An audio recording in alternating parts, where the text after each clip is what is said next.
बंधुओं, श्रद्धा नहीं जिन भजन में तो गाने से क्या फायदा। श्रद्धा नहीं यदि देव में तो मस्तक झुकाने से क्या फायदा। श्रद्धा नहीं गुरुदेव में तो नित्य दर्शन करने से क्या फायदा। और श्रद्धा नहीं जिन वचन में प्रवचन सुनने से क्या फायदा। श्रद्धा नहीं जिन भजन में तो गाने से क्या फायदा। श्रद्धा नहीं भगवान में मस्तक झुकाने से क्या फायदा। श्रद्धा नहीं गुरुदेव में नित्य दर्शन करने से क्या फायदा। श्रद्धा नहीं जिन वचन में प्रवचन सुनने से क्या फायदा। श्रद्धा ही धर्म की नींव है और श्रद्धा ही धर्म का आधार है। गाकर बजाकर और नाचकर पूजन भक्ति श्रद्धा किए। गाकर बजाकर और नाचकर पूजन भक्ति श्रद्धा किए और निज ध्येय को सुमरे नहीं तो भक्त हुए तो क्या हुए। प्रवचन में भी आए, खूब जय जयकार भी लगाया, लेकिन जाना नहीं निज आत्मा। ज्ञानी हुए तो क्या हुए और ध्याया नहीं शुद्ध आत्मा। ध्यानी हुए तो क्या हुए। एक सेठ जी प्रवचन में नहीं आते थे। सेठानी जबरदस्ती एक दिन सेठ जी को प्रवचन में लाती है। तो सेठ जी प्रवचन में तो आए, लेकिन एक निद्रा देवी ने उनके ऊपर वरमाला डाल दी और प्रवचन में आकर भी वह निद्रा में निमग्न रहे। बंधुओं, 4 प्रकार की देवियां होती हैं। एक सरस्वती देवी, दूसरी लक्ष्मी देवी, तीसरी सरस्वती देवी, दूसरी लक्ष्मी देवी, तीसरी समता देवी और चौथी निद्रा देवी। निद्रा नींद। गोमटसार कर्मकांड, गोमटसार जीवकांड, सिद्धांत चक्रवर्ती ने 5 प्रकार की निद्राएं बताई है। निद्रा प्रचला और स्त्यान गृद्धि, ये 5 प्रकार की नींद होती है। एक तो स्वाभाविक नींद निद्रा, एक गाढ़ नींद गहरी नींद वो निद्रा। एक प्रचला जिसमें प्रवचन के बीच में झपकी भी ले ली। हाँ महाराज जी सुन रहे हैं, महाराज कुछ बोल रहे हैं पता है, लेकिन क्या बोल रहे हैं ये पता नहीं, उसको कहते हैं प्रचला।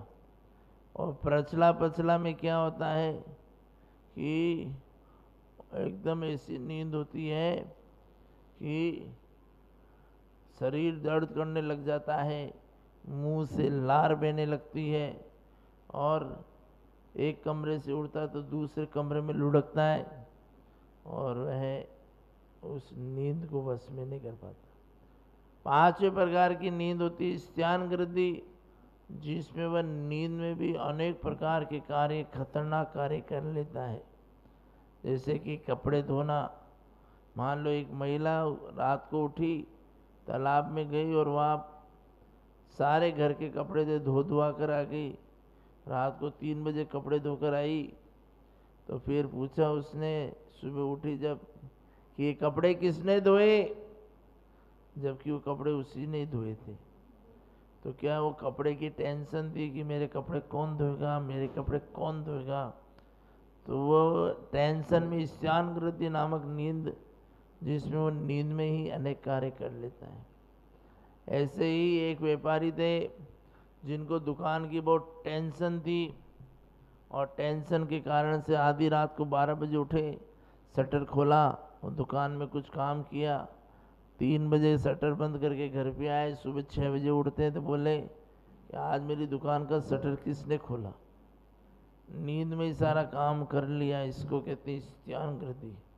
सबसे खतरनाक होती है, आदमी नींद में ही चलने लगता है, नींद में ही गाड़ी चलाने लगता है, और जब नींद से उठता है तब उसको होश आता है कि व्हाट हैपन। तो बंधुओं, 5 प्रकार की नींद होती है, और वह निद्रा देवी किसके पास जाती है, ये सोचने की बात है। क्योंकि जो विद्वान है, उस विद्वानों के गले में तो सरस्वती देवी माला डाल देती हैं। विद्वानों के गले में तो सरस्वती देवी माला डाल देती है। धनवानों के गले में तो लक्ष्मी देवी माला डाल देती है। विद्वानों के गले में तो सरस्वती माला डाल देती है, और धनवानों के गले में तो लक्ष्मी देवी माला डाल देती है, और साधुओं के गले में समता देवी माला डाल देती है, और जो प्रवचन में बेमन से आते हैं उनके गले में निद्रा देवी माला डाल देती है। जो प्रवचन में बेमन से आते हैं, निद्रा देवी उनके गले में माला डाल देती है। आप सभी यहाँ पर उपस्थित हैं, और निद्रा देवी को यदि वश में करना है तो अपने उपयोग सावधान होवे। क्योंकि 5 पांडव जब गुरुकुल में अध्ययन करते थे तो उनका ध्यान पढ़ने में रहता था, उसी प्रकार से आप लोगों का ध्यान भी प्रवचन सुनने में रहना चाहिए। एक दिन एक द्रोणाचार्य धनुर्विद्या सिखा रहे थे। उन्होंने क्या किया कि एक वृक्ष पर काली मिर्च डांगी, और वो बोला सहदेव से, सहदेव तुमको कुछ दिख रहा है? सहदेव ने कहा कि मुझे सब दिख रहा है, वृक्ष भी दिख रहे हैं, तना भी दिख रहा है, पत्ता भी दिख रहा है, फूल भी दिख रहे हैं, फल भी दिख रहे हैं। नकुल से पूछा कि नकुल तुमको कुछ दिख रहा है?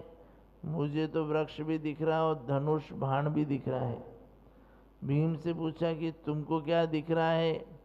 तो भीम ने कहा कि डाल, पत्ते, धनुष, बाण सब मुझे दिख रहा है। और फिर युधिष्ठिर से पूछा कि तुमको क्या दिख रहा है? तो उसने कहा कि मुझे भी वो पत्ते दिखाई दे रहे हैं। जब अर्जुन से पूछा कि तुमको क्या दिख रहा है, तो उसने कहा कि मुझे तो सिर्फ काली मिर्च दिख रही है, मुझे तो सिर्फ काली मिर्च दिख रही है और कुछ भी नहीं दिख रहा। आप सोचो, उसकी दृष्टि उस काली मिर्च पे थी, उसकी नज़र उस काली मिर्च पे थी, इस कारण से वह एकाग्रचित होकर धनुर्विद्या को सीखा। और यही कारण है कि जब उस धनुर्विद्या में भी एक दृष्टि होना जरूरी है। बंधुओं, पतझड़ का पीला पान है ये आदमी, पतझड़ का पीला पान है ये आदमी, सतत श्वासों से गतिमान है ये आदमी, सतत श्वासों से गतिमान है ये आदमी, बाल यौवन और बुढ़ापे के बीच का विश्राम है ये, बाल यौवन और बुढ़ापे का विश्राम है ये, धरती पर काल का मेहमान है ये आदमी, धरती पर काल का मेहमान है ये आदमी। बंधुओं, कोई भरोसा नहीं है इस जिंदगी का कब कौन समाप्त हो जाए। इसलिए सर्वप्रथम एक सूत्र आप ध्यान रखें, काल सिर पर सवार है। कौन सा सूत्र है? काल सिर पर सवार है। हम लोग क्या जानते सब है, लेकिन भूल जाते हैं। अभी जरूरत है हमको, जो भी अभिशापों को हमको वरदान में बदलना होगा, अभिशापों को हमें वरदान में बदलना होगा। समस्या कुछ भी हो, लेकिन समाधान तो खोजना पड़ेगा। अभिशापों को हमें वरदान में बदलना होगा, समस्या कुछ भी हो, लेकिन समाधान तो ढूंढना होगा। विश्वास का अंकुर फूटा है फिर से लोगों के हृदय में, विश्वास का अंकुर फूटा है फिर से लोगों के हृदय में। सोया है जो मनुज, सोया हुआ है मनुज, उसे अब तो जगाना होगा। सोई हुई है चेतन आत्मा, उसे अब तो जगाना होगा। क्योंकि जाना नहीं निज आत्मा, ज्ञानी हुए तो क्या हुए, और ध्याया नहीं शुद्ध आत्मा, ध्यानी हुए तो क्या हुए। हमारी आत्मा कभी मरती नहीं है, लेकिन ये शरीर तो मरण को प्राप्त हो जाता है। आचार्य देव कहते हैं कि डेथ कीप्स नो कैलेंडर, मृत्यु की कोई तारीख निश्चित नहीं होती। हम अभी आज हैं, हमारा पता नहीं कि हम कल भी जीवित रहेंगे या नहीं रहेंगे। टाइम एंड डाइट वेट फंड एंड समय और लहरें किसी का इंतजार नहीं करती, इसलिए time was lost can not be regain. हमको एक बार समय नष्ट होने से पहले अपना कर्तव्य पूरा कर लेना चाहिए, क्योंकि हर किस्ती के साथ 100 अरमान होते हैं, हर किस्ती के साथ 100 अरमान होते हैं, और हर अरमान के साथ में 100 तूफान भी होते हैं। हर किस्ती के साथ 100 अरमान होते हैं, हर अरमान के साथ 100 तूफान होते हैं, जो कुचल कर आगे बढ़ता रहे इस तूफानों की छाती पर, जो कुचल कर आगे बढ़ता रहे इस तूफानों की छाती पर, वे ही इस धरती पर, वे ही इस धरती पर बहादुर इंसान होते हैं, वे ही इस धरती पर बहादुर इंसान होते हैं। बंधुओं, संकट और दुख तो सभी को आते हैं, लेकिन अपन को है patience, but is fruits is sweet, and don't worry about anything, B cheerful always. हमेशा ध्यान रखना कि पेशेंस रखना चाहिए, क्योंकि patience is bitter but is fruits is sweet. धैर्य भले ही कड़वा होता है, लेकिन उसका फल मीठा होता है। तो हम क्या चाहते हैं कि एक ही दिन में हमारी सारी मनोकामनाएं पूरी हो जाए, लेकिन this is not possible, impossible, I think never possible. क्योंकि एक दिन के अंदर पूरी ज़िंदगी का सुख हम नहीं प्राप्त कर सकते। वैसे तो ये ज़िंदगी सुख दुख की पहली है, और ज़िंदगी में संकट और वरदान और अभिशाप, इसका तो चक्र चलता ही रहता है। अतएव आप लोग इस ज़िंदगी को जीने की कला सीखनी है, तो हमको अपने दुख दर्द के साथ साथ दूसरे के दुख दर्द को भी समझना होगा। क्योंकि दुख दर्द भरी हुई आँखें हैं जिनकी, दुख दर्द भरी हुई आँखें हैं जिनकी, उनको अपनी आँखों से देखना सीखो। दुख दर्द भरी हुई है आँखें जिनकी, उनको अपनी आँखों से देखना सीखो। हर गांव की मिट्टी में, हर गांव की मिट्टी में उभरते हुए अरमान देखना सीखो। हर गांव की मिट्टी में उभरते हुए अरमान देखना सीखो। पाषाण की प्रतिमा में तो भगवान सभी देखते हैं बंधु। पाषाण की प्रतिमा में है क्या, मंदिर में है क्या? ऑल स्टेचू पाषाण की, पत्थर की तो मूर्ति है। पाषाण की प्रतिमा में तो भगवान सभी देखते हैं, पाषाण की प्रतिमा में तो भगवान सभी देखते हैं, लेकिन पहले उन अच्छे इंसानों के अंदर भगवान देखना सीखो। पहले उन इंसानों के भीतर भगवान देखना सीखो। हम पाषाण में तो परमेश्वर की खोज करते हैं, लेकिन इंसान को भगवान बनाना नहीं चाहते। जबकि हमारे भीतर will power is the best power in this all universe. इच्छा शक्ति, आत्मशक्ति हमारी बहुत ज़्यादा है। हम चाहे तो कंकर से शंकर बन सकते हैं, हम चाहे तो पतित से पावन बन सकते हैं, हम चाहे तो शव से शिव की संज्ञा को प्राप्त कर सकते हैं, हम चाहे तो पाषाण से परमेश्वर बन सकते हैं, हम चाहे तो इंसान से भगवान बन सकते हैं, हम चाहे तो आत्मा से परमात्मा बन सकते हैं। लेकिन हमारी कैपेसिटी समझिए। एक युवा व्यक्ति एक महाराज के पास आया, बोला महाराज जी मेरे को नशा की आदत हो गई, मेरे को नशा छोड़ना है। तो महाराज जी ने कहा कि तेरे को नशा की आदत होगी, नशा छोड़ना है तो छोड़ ले। महाराज जी मेरी इच्छा तो है नशा को छोड़ने की, लेकिन मैं अभी इतना डीप में चला गया हूँ, इतना अंदर चला गया हूँ कि नशा मुझसे छूटता नहीं है। तो महाराज जी ने कहा क्यों?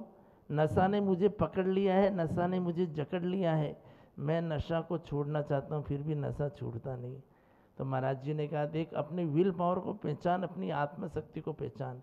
ये आदमी चाहे तो भगवान बन सकता है, ये आदमी चाहे तो इंसान बन सकता है, और यदि चाहे तो शैतान भी बन सकता है। तो आप शैतान बनना पसंद करेंगे या इंसान बनना पसंद करेंगे? क्या बनना पसंद करेंगे? इंसान बनना पसंद करें। तो यदि हमको इंसान बनना है तो हमको भगवान बनने की योग्यता को पहचानना पड़ेगा। अगले दिन वापिस वो व्यक्ति युवा दर्शन करने आया तो महाराज जी हार में नहीं जा रहे थे, महाराज जी अपने कमरे में पाटले पर बैठे थे। तो बोला महाराज जी आहार में चलो। महाराज जी ने कहा कि मैं आहार में आज नहीं जा सकता। तो बोला क्यों बात है महाराज जी, क्यों नहीं जा सकते आहार में? बोले कि मैं जिस पाटले पर बैठा हूँ उस पाटले ने मेरे को पकड़ लिया है। तो वो युवा बोला महाराज जी पाटले ने आपको नहीं पकड़ा है, आपने पाटे को पकड़ा है। नहीं नहीं नहीं, मेरे को पाटे ने पकड़ लिया है, मैं चाह कर भी उठ नहीं पा रहा हूँ। तो कोई फेविकोल लगा है या कोई सीमेंट लगी है? क्या लगा है? न तो फेविकोल लगा है न सीमेंट लगी है, फिर भी ये पाटला मेरे को उठने नहीं दे रहा है। बोला महाराज जी आप में उठने की शक्ति है, आप उठ जाओ तो पाटा आपका कुछ नहीं कर सकता, आपको नहीं पकड़ेगा। तो महाराज जी ने कहा यही तो मैं तेरे को सिखाना चाह रहा हूँ कि नशा ने तेरे को नहीं पकड़ा है, तूने नशा को पकड़ा है। जिस प्रकार से अगर मैं पाटे से उठ जाऊंगा तो पाटा मुझे उठने से रोक नहीं सकता, उसी प्रकार अगर तू सोच ले कि तुझे नशा छोड़ना है तो नशा भी तेरा कुछ बिगाड़ नहीं सकता। अपने भीतर एक विल पावर, एक आत्मशक्ति होता है। आदमी क्या है, अपने मन को वश में नहीं कर पाता है, और यही कारण है कि यत्र तत्र परिभ्रमण करता रहता है और अनेक प्रकार की दास्ताओं को स्वीकार कर लेता है। जबकि आचार्य देव कहते हैं कि the self with attachment gets bound by karmas, वही इंसान उस नशा के द्वारा जकड़ा जाता है। But other one without any sins, without any sins and with detachment and with समता, विथ वितरागता एंड विथ धार्मिक activities, everybody can remains free from all type of nasha and all type of attachment, desire and aversion, delusion, pravritti. So as not only Mahavir Swami has declared, at all God has declared, चाहे राम भगवान हो, चाहे हनुमान भगवान हो, चाहे गीता का उपदेश हो, चाहे अपना भगवान महावीर की दिव्य ध्वनि हो, चाहे कुरान क्यों ना हो, चाहे बाइबल ही क्यों ना हो, सभी में इस नशा को खराब बताए। इसलिए therefore do not evince attraction towards karmas. I think thus attachment and detachment are shown to be the causes of bondage and liberation respectively. यदि आप चाहे तो सब कुछ कर सकते हैं, everything is possible in this world, but अपन क्या करते हैं कि अपन सोच लेते हैं कि नहीं ये नहीं हो सकता। अपनी पॉजिटिव थिंकिंग अपन खुद हतोत्साहित कर लेते हैं और नेगेटिव थिंकिंग को अपन इतना इंक्रीज कर लेते हैं कि अपन अपनी ज़िंदगी से उसको डिलीट भी नहीं कर सकते। यदि आपको उसको रिमूव करना है अपनी ज़िंदगी से तो अपने बेटे विल पावर को आपको जगाना पड़ेगा। तो समस्या कुछ भी हो हमको समाधान तो खोजना ही पड़ेगा। अभिशाप को हमको वरदान में बदलना ही होगा। विश्वास का अंकुर उठा है अपने दिल में, अब चाहो तो अपने भीतर की समस्त कुरीतियों को छोड़ना ही पड़ेगा।